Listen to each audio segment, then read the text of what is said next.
Good morning बच्चों। मैं हूं मीनाक्षी त्रिपाठी, आपकी गृह विज्ञान की टीचर।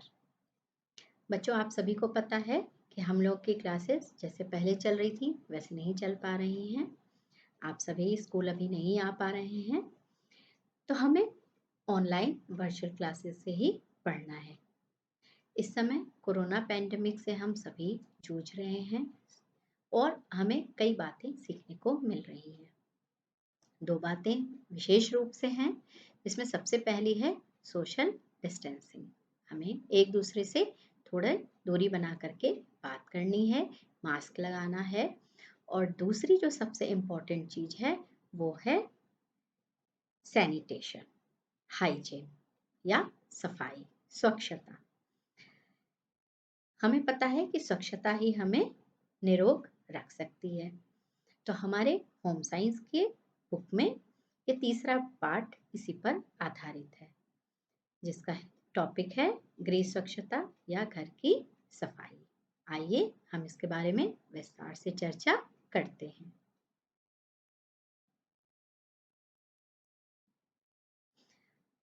सबसे पहले हमें सफाई का अर्थ समझना होगा। सफाई क्या है, सफाई क्यों है, सफाई की आवश्यकता क्या है। अगर हम विस्तृत रूप में समझें तो सफाई का हमारे शारीरिक, मानसिक और आर्थिक जीवन पे बहुत अधिक प्रभाव पड़ता है।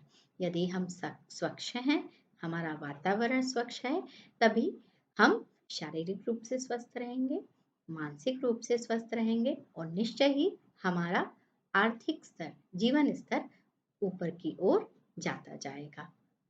इसमें हमने बताया कि हम अपने घर को सुंदर बनाने के लिए क्या करते हैं, विभिन्न प्रकार की फर्नीचर, सज्जा के सामान लाते हैं। लेकिन सिर्फ ले आकर घर में रखना ही सही नहीं है, उसकी निरंतर हमें सफाई और सज्जा करनी चाहिए। तो सफाई हमारे लिए क्यों आवश्यक है? क्योंकि ये हमारी शारीरिक, मानसिक और आर्थिक दृष्टिकोण को सुरक्षित और स्वस्थ बनाती है। आगे बढ़ते हैं, घर की सफाई के महत्व पर बिंदुवार प्रकाश डालते हैं। सबसे पहला पॉइंट है, घर की सफाई घर के सौंदर्य को बढ़ाने में सहायक होती है। जिस प्रकार हमें जब घर से बाहर जाना होता है या सुबह हम जब उठते हैं तो हम क्या करते हैं, अपने आप को स्वच्छ करते हैं और सुंदर करते हैं। उसी प्रकार हमें अपने घर को भी सुंदर बनाना चाहिए। जब तक हम घर को साफ नहीं करेंगे, घर की गंदगी को बाहर नहीं निकालेंगे, हमारा घर सुंदर नहीं दिखेगा। सफाई का सबसे बड़ा फायदा ये है कि हमारे घर को सुंदर और आकर्षक बनाने में सहायता प्रदान करती है। और जब घर की गंदगी बाहर निकल जाती है तो घर में किसी भी प्रकार के कीटाणु, चाहे वो जीवाणु हो या विषाणु, वो पनप नहीं पाते और हम निरोग रहते हैं, हमारा आस पड़ोस समाज निरोग रहता है। जब हम स्वस्थ रहते हैं तो हम एक्टिव रहते हैं और एक्टिव होने पर हम कई काम को कम समय में अच्छी प्रकार से कर पाते हैं।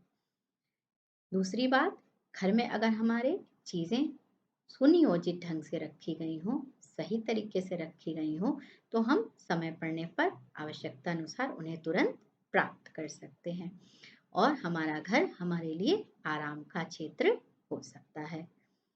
घर अच्छा होगा तो आर्थिक स्तर जो भी हो, हमारे घर के जीवन स्तर को ऊंचा बनाने में सफाई का विशेष महत्व होता है।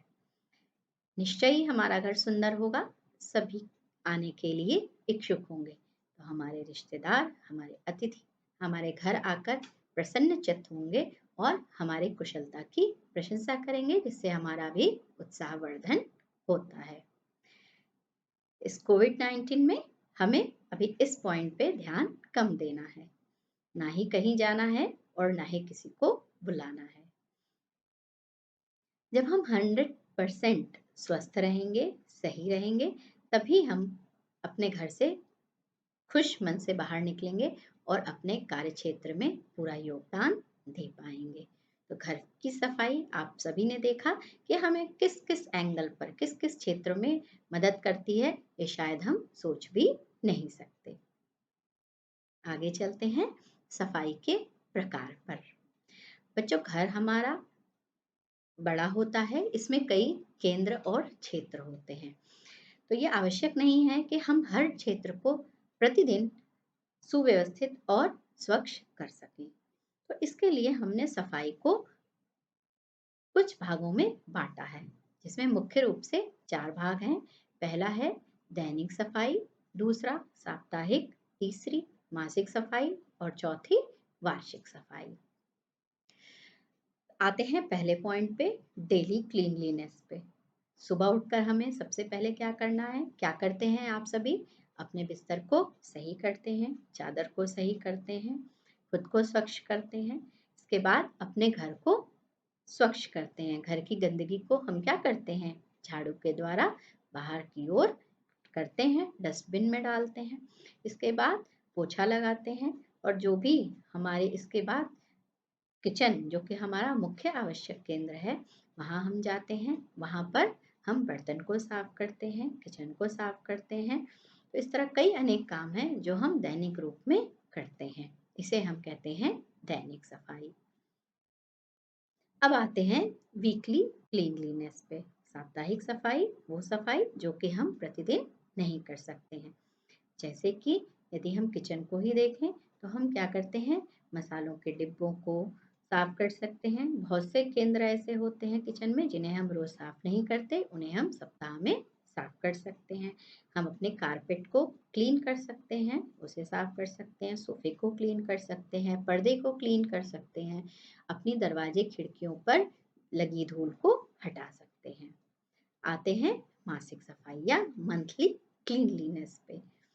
मासिक सफाई वो सफाई होती है जिसे कि हम 1 महीने पे करते हैं। जैसे कि हम अपने अनाज को, दालों को धूप दिखाएँगे, अचार को धूप दिखा सकते हैं। इसके बाद हम अपने जो मैट्रेसेस होती हैं और भी जो चीज़ें, कपड़े जिनको कि हमें धूप लगाना है, उन्हें हम धूप लगा सकते हैं। इसके बाद आती है वार्षिक सफाई, जो वृहद रूप में होती है, पूरे साल की इकट्ठी सफाई। इसमें हमारे घर में यदि कोई किसी कॉर्नर में कोई टूट-फूट हो, कोई मरम्मत हो, तो हम उसे करते हैं और उसके बाद घर का पेंट करते हैं, दरवाजे खिड़कियों को पेंट करते हैं ताकि उसमें दीमक ना लग पाए, फर्नीचर को पॉलिश करते हैं और वार्निश लगाते हैं, जिससे वो सुरक्षित रहते हैं और आराम प्रदान करते हैं। चलते हैं आगे, सबसे मुख्य केंद्र पर घर के, जिसे हम कहते हैं रसोई घर, किचन। जैसे हमारे शरीर में हृदय, वैसे ही हमारे घर का किचन। जितना हृदय स्वस्थ होगा, उतना शरीर मजबूत होगा। तो जितना किचन स्वच्छ होगा, उतना ही हम स्वस्थ होंगे। हमारे घर के लोग खुशहाल महसूस करेंगे। तो किचन की सफाई हमारे लिए सबसे प्रमुख लक्ष्य होना चाहिए, क्योंकि रसोई घर में पोषण होता है, भोजन बनता है, जिससे हम निरंतर शारीरिक वृद्धि और विकास करते हैं।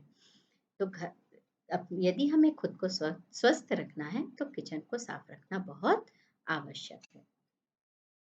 कौन कौन से साधन इस्तेमाल कर सकते हैं हम? यहाँ आपको चित्र में दिख रहा है कि हमारे पास अनेक तरह के वाइपर हैं, डस्टर हैं, बाल्टी है, मग है। इनको इस्तेमाल करके हम अपने किचन को साफ कर सकते हैं। आप देख रहे हैं यहाँ सभी ने अपने हाथ पे ग्लव्स पहना हुआ है। तो सफाई करने का एक नियम है कि आपको सबसे पहले खुद को भी स्वच्छ रखना है, खुद को भी बचा के रखना है। तो अपने हाथ में पहले आप ग्लव्स पहनेंगे, उसके बाद आप सफाई करते हैं।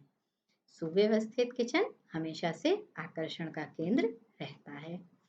किचन में चीज़ों को उस प्रकार रखना चाहिए जैसी हमारी आवश्यकता हो, जिसे हमें हमेशा तुरंत ज़रूरत पड़ती हो, उसे हमें सामने रखना चाहिए, और जिनकी कभी-कभी हो, उन्हें हम कहीं दूर भी रख सकते हैं।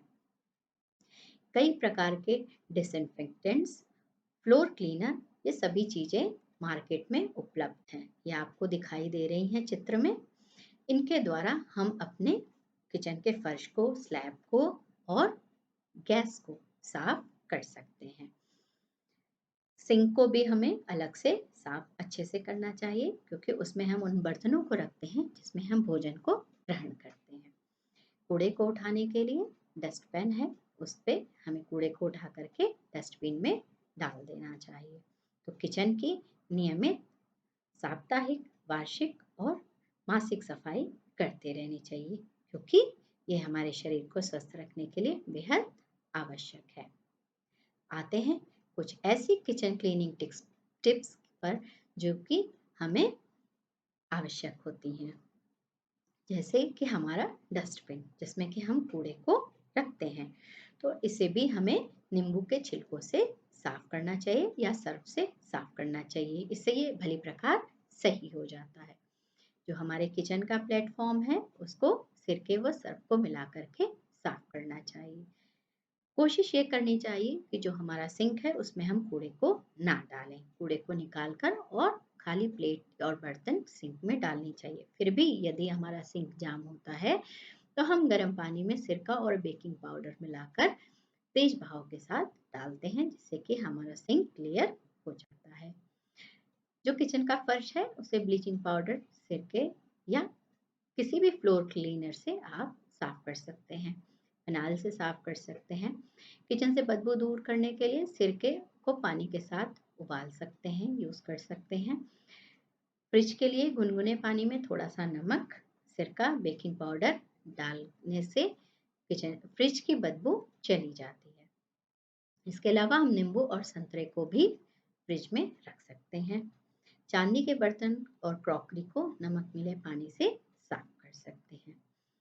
अगली क्लास में मैं आपको बताऊंगी कि अलग-अलग धातु के बर्तन और उपकरणों को हम किस प्रकार साफ कर सकते हैं। अब आती है फर्श की सफाई। हमारे घर में जितने भी कमरे हैं के फर्श को हमें सबसे पहले ड्राई क्लीनिंग करनी है। पहले झाड़ू से उसे साफ करना है। यदि सख्त गंदगी है तो उसे हम हार्ड ब्रश से भी साफ कर सकते हैं। इसके बाद हमें मॉपिंग करनी है, पोछा लगाना है। इसके लिए हम बकेट लेते हैं, बाल्टी, और उसमें कोई भी फ्लोर क्लीनर, डिसइंफेक्टेंट, फिनाइल वगैरह डालकर फर्श को साफ करते हैं। हमारी खिड़कियों और दरवाजों को जैसे मैंने बताया उसे भी हमें नियमित समय पर अपने समय और सुविधा के अनुसार साफ करते रहना चाहिए। आगे चलते हैं बच्चों। आते हैं घर के अलग-अलग जगहों की सफाई। जैसे ये आपको पंखा दिख रहा है, जिसे कि हम ओवरलुक कर देते हैं। इस पंखे की सफाई बहुत आवश्यक है, क्योंकि इन पंखों के ऊपर गंदगी और धूल जमा हो जाती है, जो कि जब हम सोते हैं तो हमारे श्वास के द्वारा शरीर के अंदर जाकर हमें रोगी बना सकती है। तो इन पंखों को हमें नियमित रूप से साफ करते रहना चाहिए। घर के सोफे और बाकी चीज़ों को साफ करने के लिए, कारपेट को साफ करने के लिए मशीन्स उपलब्ध हैं, वैक्यूम क्लीनर आते हैं, उनके द्वारा हम उन्हें आसानी से साफ कर सकते हैं। इसके बाद यहाँ कारपेट दिया हुआ है। इस कारपेट को देखिए हम साप्ताहिक में या मासिक सफाई में ला सकते हैं और इन्हें नियमित रूप से धूप दिखाना आवश्यक है, ताकि क्योंकि हमें पता है कि सनलाइट बहुत बड़ी डिसइंफेक्टेंट होती है। तो अगर हम सूरज की किरणों में इन्हें रखेंगे तो बहुत से कीटाणु गर्मी से ही नष्ट हो जाते हैं। घर की हमने सफाई कर ली, अब आती है डस्टबिन की बारी। हमें पता होना चाहिए कि हम किस प्रकार का कूड़ा किस प्रकार के डस्टबिन में रखें। ये हमारी सरकार द्वारा काफ़ी प्रयास किया गया है और जनहित में जारी किया गया है कि हमें 2 प्रकार के डस्टबिन रखने चाहिए। एक होता है हरा डस्टबिन और दूसरा होता है नीला डस्टबिन। जो गीला कचरा होता है, जैसे सब्जियों के छिलके, फलों के छिलके, इस तरह की चीज़ें, वो हमें हरे डस्टबिन में डालनी चाहिए। ये जो ये कचरा होता है ये बायोडिग्रेडेबल है, यानी ये जैविक रूप से रिसाइकिल हो पाता है, तो इसे हमें हरे डस्टबिन में डालना चाहिए और जो सूखा कचरा होता है उसे हमें नीले डस्टबिन में डालना चाहिए। अपने घर का कूड़ा सफाई से रखकर और उसे सही जगह डिस्पोज करवाना चाहिए। या तो गाड़ियाँ जो आती हैं उनमें हम समय पर डाल सकते हैं, या जो बाहर घर के बाहर बड़े ड्रम लगे रहते हैं उसमें डालना चाहिए। कूड़े को इधर उधर फैलाना नहीं चाहिए, फिर स्वच्छता तो पूरे वातावरण की होनी चाहिए। सिर्फ हम यदि अपने घर को साफ करके और बाहर कूड़ा डालते हैं, तो निश्चय ये है कि हम बीमार पड़ेंगे। तो हमें कोशिश ये करनी चाहिए, प्रण ये लेना चाहिए कि हम खुद भी स्वस्थ रहें, स्वच्छ रहें, अपने आस-पड़ोस को स्वच्छ रखें। तभी हमारा समाज और हमारा देश स्वस्थ रहेगा और स्वस्थ होकर ही हम अपने देश को आगे विकास की ओर ले जा सकते हैं।